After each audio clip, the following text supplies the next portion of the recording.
Bu günlər birdən-birə kiminsə yadına düşüb ki, aparıcılar hamısı belə aparıcı deyilmiş. Demək onlar hamısı tamada imişlər, meydangir imişlər, nə bilim, masabəyi imişlər. Görmürdünüz siz bunları, bunların danışıq qabiliyyətini, bunların lüğət ehtiyatını, bunların insanlara, cəmiyyətə münasibətin, bunların efirə çıxartdığı adamların Yox, illərdir aşına-aşına gedir, indi yadınıza hansı düşüb. tipajları cəmiyyətə təqdim eləyirlər, hansı tipaj, mən tipaj deyirəm onlara, onların qəhrəmanları hamısı tipajlardır.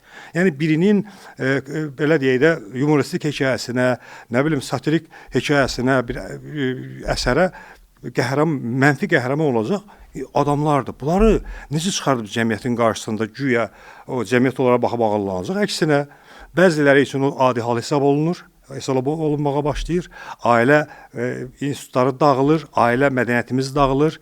Bir yerlərdə ona baxıb da o hərəkətin sıradan bir hərəkət olduğunu düşünənlər olur və ciddi şəkildə cəmiyyətin deqradasiyasına aparır.